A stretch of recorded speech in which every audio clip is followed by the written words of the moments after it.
I think being in the bubble is different. I'm not so sure that if they were at home, I'm not so sure that how this thing would have played out if all these teams were in the confines and have a home court advantage. Skip, there is no home court advantage in the bubble. And we're seeing things. We're seeing teams that's #1 seed go down 0-3. I mean, you do get crowd noise. Yeah. Sure that was Denver's quote-unquote home game. But that didn't say, Skip. You used to having 19, 20,000 people. Yep. And I think the thing is that the Nuggets were in position to win this game late in the ball game, but they went ice cold. And I think Mike Malone's going to have to make a decision here, Skip, late in the ball game. Is he going to really be willing to sacrifice defense for offense? Because Jeremy Grant is the primary defender of Kawhi Leonard. He is. But he's not the offensive threat that Michael Porter Jr. is. Yep. Michael Porter Jr., Skip, I think he has the potential to be really good. Once he gets into the weight room and can put some strength on, because right now he gets moved out of position a lot. And he's a young player, and that's understandable. But once he gets some bricks in his back pocket and understands leverage and position, angles, he's going to be a player. Agreed. I just thought too many times late in the ball game last night, somehow, and the Clippers did a great job of this, making sure the ball ended up in Jeremy Grant's hand. And Jeremy Grant and Jamal Murray did not have their finest hour. They were combined 10 of 31 from the field. So that's not good. Jamal Murray, and if you look at it, Skip, down the stretch, in the fourth quarter, PG took Jamal Murray exclusively. Not Kawhi. It was Paul George in the third quarter with his 10 points. And then to start the fourth, that kept, because, let me go back. Right before the half, they were up 12, the Nuggets. And the Clippers closed and got it to 2. They did. And then they opened up the fourth quarter, and like 8 minutes to go in the ball game, the Nuggets are up 8. And then they go ice cold. They had great looks, Skip. They were driving and kicking, and Guy Murray just missing shots. Jeremy Grant just missed shots. And then and there's nothing you can do about that. And the Clippers, they started making shots. Yep. But not Kawhi. Skip, I don't know if you noticed this, but did you know the last 2 fourth quarters, Kawhi Leonard is 1 for 10 from the floor? I did. Okay, and so the game before he had 0 points. Last night he had 5 points. Yep. And only one of them came with a field goal. Is that good? Is that clutch? My turn? No, it's not your turn, just shit. It's a rhetorical hypothetical. It's rhetorical. I'm about to answer that. But anyway, Paul George is looking like the Paul George when he was in Indy with the Pacers, and he was battling D-Wade and LeBron in Miami. He looked like that guy last night. The stroke looked great. He was putting the ball on the floor, getting to the rim, because those were some battles. This is the Paul George that they gave up what they gave up, a king's ransom, to get him to the Clippers, Skip. True. Now, and that's what you have to have. If Kawhi's going to, struggle shooting his touches, he's not where he wants to be right now. You can win if Paul George gives you that. Yeah. Because if he doesn't, Skip, if Paul George doesn't have that type of performance, they're not winning that game, and now they're down 2-1. But Paul George was spectacular. The Nuggets says we can win this one. I'm going on the limb right now. I want 2 cases right now on the Nuggets in Game 4. You do? I want 2 cases right now. Really? Right now. Okay, done. Okay, Thank gotcha. you. Saw you coming. Saw you coming. I knew I'd get it. See how I got him, Jenny? Quick, easy. The breakfast of champions, the nectar of the gods, and I just won 2 more cases. No, Thank you're not. you for that. Appreciate that little gift early here in the morning in Pacific time. My turn. I will certainly give you this. Once again, the Clippers just can't quite take the Denver Nuggets seriously enough. The Clippers clearly last night did not come out with the urgency, the tenacity, the intensity that Denver came out with. Denver just attacked them. Denver played harder, scrapped harder, and it was like the "are we there yet" syndrome, where the Clippers would make a couple shots, maybe get a quick little lead, and then all of a sudden here would come Denver, Denver, Denver, boom, boom, boom. And it looked like, certainly mid-second quarter, when I tweeted, it looked like they were going to lose the game. I'm sure you were just doing some dance up there in your palatial estate in Bel-Air. I may or may not have been celebrating. May not have been. I think you were. And I tweeted, I will be surprised if the Clippers win this game, because I was going to be surprised, because to your point, there was that moment with 3:34 left in the second quarter. Jokic nailed another big three. He just, like, they don't have an answer for him. But the truth is, nobody in this league has an answer for him when he's cooking, when he's in rhythm and in flow. And they're just pick and rolling him and Jamal out at the top. And you just have a hard time with that big old body of his. And he's just so deft with either hand. And he's he can so make skilled. up shots. And he just shoots them so nonchalantly, and they just go in. He'll shoot little running, no-look hook shots, and they go in. He made a three, and all of a sudden they're up 12. And I thought, boy, that feels like that could be a dagger. I know it's early. And to your point, my team said, no, not now. And here they came, and they went on a 12-2 run featuring guess who? Not playoff P, who was sensational last night.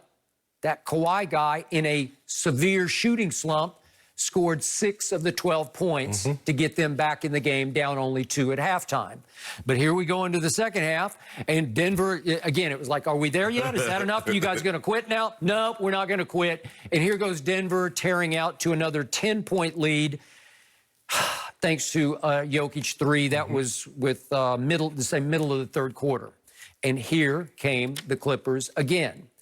It was at some point in the fourth quarter, if we just look at the last 8 minutes. So it's 97-90 Denver with 8:29 left in the game. And from that point forward, the Clippers go 5 of 10, shoot 50%. The Nuggets go 4 of 18. Right.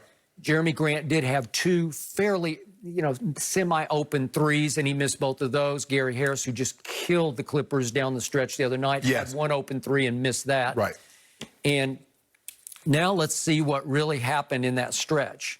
It wasn't really playoff P who was doing the scoring damage down the stretch or the overall basketball damage. If we could see what started to happen, the first thing that happens comes with 4:51 left. This is the first time that the Clippers take the lead. Did you see this pass that, did you see that? That's why Doc keeps saying Kawhi's not just a good passer, he's an elite passer. That was LeBron-esque. Can I go there? That's LeBron-esque. That's vision and skill. Paul Millsap rotated a little late, but Loose box flushed it on him. Big guy, that's what you should do. And it's an and one, and he goes and makes the free throw, gave him a lead. Now, here comes the lead for good. This is the one they didn't relinquish with 4:27 left. There's that pass again. That's pretty sweet by Kawhi. 4:27 left.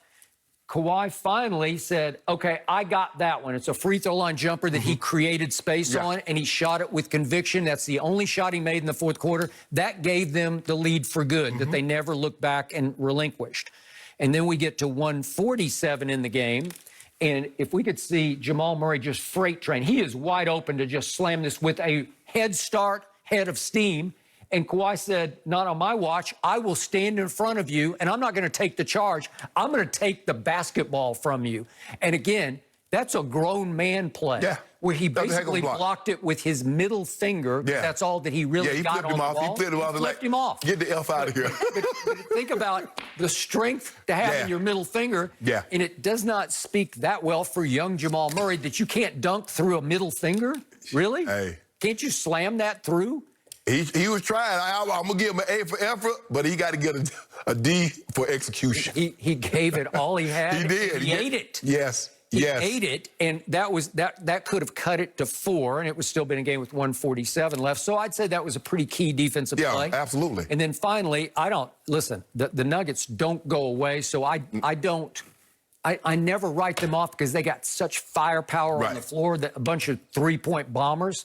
With 20 seconds left, they had to foul somebody. They fouled Kawhi Leonard, and he goes to the free throw line. He hadn't been shooting the free throw that well, and he goes right to the line. These are the clinchers, and bang, and here we go again. Jokic is coming back in, but he's going to, that's for naught. And one more time, this is the clincher. This is the icer. This is really the dagger for Denver. He makes them both. Okay, look at the impact he had on the basketball game while mired in a terrible shooting slump. Terrible slump. The man had 5 points. I'm not gonna let you say he had a block. Paul George was the difference in this ball game. Look at what he did. Boy, that's 9 of 19, 1 of 6, 4 of 6 with 4 turnovers. How many rebounds? You skipped over that. Help me out. Well, you missed 10 shots. How many rebounds? What do you have a different stat sheet than He had 14. 14 rebounds. Yeah. Well, that leads the whole game. Skip. That's more than Jokic had. Well, considering that the 14 Nuggets... rebound. Wait, who had the most assists? Skip. Wait, who led the Clippers in assists last night? Skip. Kawhi Leonard. Skip. He led them in rebounds, led them in assists, led and them he in still turnovers. scored 23 points. Led them in turnovers. Ooh. Paul George was 12 of 18, 5 of 7 from the three-point line, 3 of 3 from the free throw line. I mean, what are we talking about, Skip? I mean, talking about he made some shots. So you ain't gonna give Paul George no credit. I just gave it. I said he was sensational. No, I don't know how much more credit. No. It was playoff P. No. But there are other ways to win basketball games, and the quiet assassin, the silent assassin, was the one who did all the big little things that won the game. Hold on, wait a second. Whew. There's a lot of ways to win games, but that's not what you said when Game 2 of the Blazers series when LeBron James had 10 points. That's not what you said. You said H carrying Kawhi. I just need to know. He did his part, but if you look at the fourth quarter box, shall we? Yes. So they're down 7 with 8.5 minutes left. Look at what the Clippers did in the fourth quarter. Okay, so PG scored 5. Yeah. Wait a second, Kawhi also scored 5. Would you believe 8 Clippers scored in the fourth quarter? How many teams in a tight game have 8 players scored in the fourth quarter? That's what you call depth. That's what you call deep firepower. They played a lot of guys, but what you didn't say, Paul George scored 5 points on 2 shots. Kawhi Leonard scored 5 points on 7 shots. He was 0 of 3 from the three-point line, and Paul George was 1 for 1 from the three-point line with 2 made free throws. Your guy missed a free throw. So once again, the assist of the night, Kawhi to Zubac, puts them ahead for the first time by 1 point, and then the one shot he did make gives them the lead for good. He was the one, that's the go-ahead field goal that gives them the lead they don't relinquish. Okay. With 4:27 left, the block saves the day, and the free throws, I'd say